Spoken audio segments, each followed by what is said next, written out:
शहीद हाट बणिक संघर कोषाध्यक्ष ये 1967 मसीह आम शहीद हाट में प्रतिवर्ष गणनाथ पूजा बा समारोह पालन कराऊँच।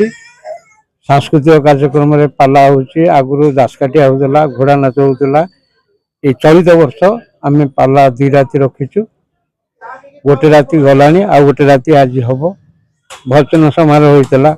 हाट में 547 मेम्बर यहाँ गवर्नमेंट डिक्लेरेशन कर सरकार द्वारा स्वीकृतिप्राप्त हाट 1967 मसीह हाट में पारंपरिक सांस्कृतिक कार्यक्रम भसाणी आमर रेजिस्ट्रेशन कराई। भसाणी आमर जमी हूँ ठाकुर को लेकिन आम हाट सराउंडिंग भितर आम प्रसेसन करमी पकड़ा कथा विसर्जन कर। तेणु आम 547 लोक एकत्रित होगी मेम्बर मान बेपार कर शहीद नगर 9 नंबर सत्यनगर बमिखाल एठी 8-10टा अंचल ये हाट उपर निर्भर कर प्राय लक्ष रु ऊर्ध्व लोक ये हाट उपर निर्भर कर। दैनंदिन हाट यहाँ जो गवर्नमेंट स्वीकृत से तत्कालीन गवर्नर जी राज्यपाल डॉक्टर राजवल्लभ मिश्र आपको उद्घाटन करते। द्वितीय शहीद नगर यहाँ आम भुवनेश्वर द्वितीय बृहत्तम हाट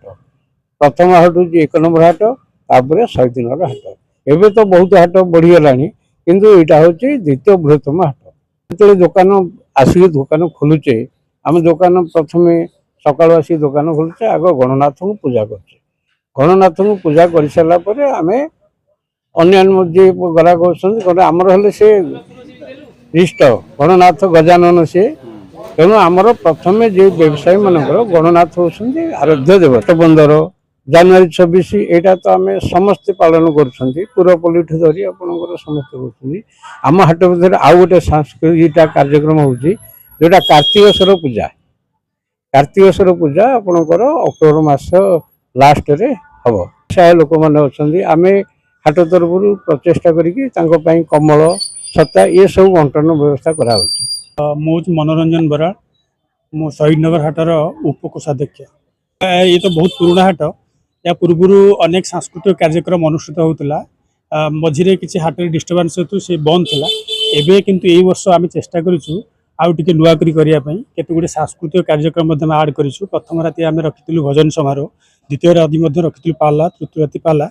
आम चाहूँ जो बुड़ी जाऊँ जो आम संस्कृति जो अस्मिता एगुड़ा कि बंची रही चेष्टा करूँ छोटिया प्रयास शहीद हाट तरफ ये अनुष्ठान जिते दिन में थी आम चेष्टा करूँ आम संस्कृति को एमती बजाय रखा।